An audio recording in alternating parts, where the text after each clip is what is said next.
Welcome to the second episode on the fun history of the violin. If you haven't seen the first episode, which covers the beginning through the 1500s, the link is in the description, and you should click on it and check it out before you probably check out this video, just because chronologically. So to review, just really quickly, by the end of the 1500s, the violin was primarily used as a dance instrument or for courtly entertainment. We've already mentioned that the oldest existing violin that we have was from 1564 and was made by Andrea Amati, who began a legacy of violin makers kept all in the family. My son, I called you here today to remind you to keep the business in the family. Papa Amati was the first of 4 generations of the Amati family that were luthiers or stringed instrument makers. The most notable and prized Amati son was Niccolo Amati, who was active during the 1600s. Now Niccolo came to the realization that bigger is better and increased the size of Papa Amati's, which resulted in a greater sound,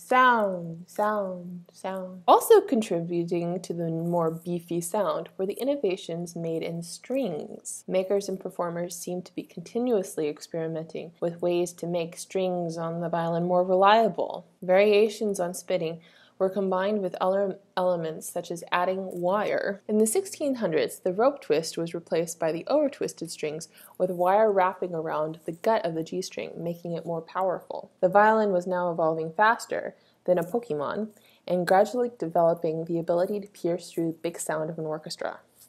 Now, there's still a problem with sound production if you have a bow that looks like a bow and arrow.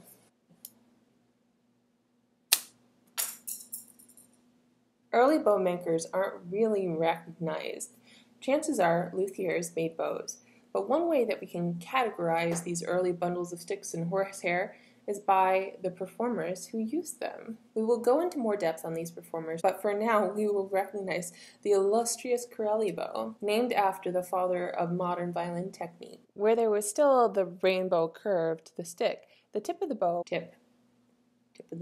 was known as the swan's bill, or the pike's head, because, well, that's kind of what it looked like. The frog also became a clip-in frog, which was removable, giving the hair the chance to relax after each use, increasing the lifespan of the horsehair. If you were lucky to be living back in the 1600s and were not part of royalty, it was a good idea to get an apprenticeship to learn the skills you needed to start your own business. Trade schools were not always the most nurturing environments, but produced many notable artists and lines of artistry. 2 particular apprentices that studied under Amati were Andrea Guarneri and Antonio Stradivari. We will reserve Antonio Stradivari for the 1700s, but Andrea Guarneri was one of the first notable luthiers of the Guarneri family. Now, Papa Guarneri was not one for the visual appeal, apparently. Some of his instruments are even somewhat asymmetrical. But the Guarneri generations do include some other notable makers, such as Giuseppe, who we often refer to by a nickname, Giuseppe de Gesù. Giuseppe de Gesù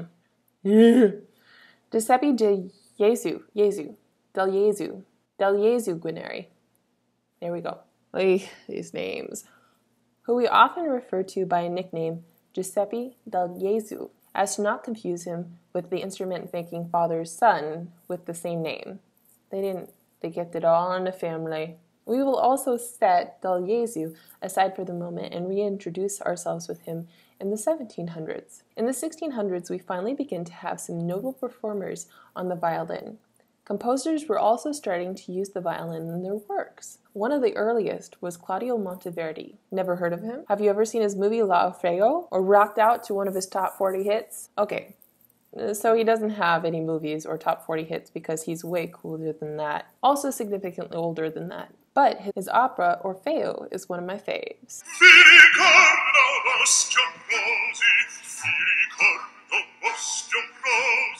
Monteverdi utilized violins in his operas because it had similar capabilities to the voice. In fact, there was quite a little competition between the two. The violin coming up with trills, thrills, and frills, the voice with its luscious melody and smooth, buttery lines, each trying to outdo each other with skill and beauty. In fact, a lot of technique involved in early violin playing was experimenting with what you could do on the instrument. Woo!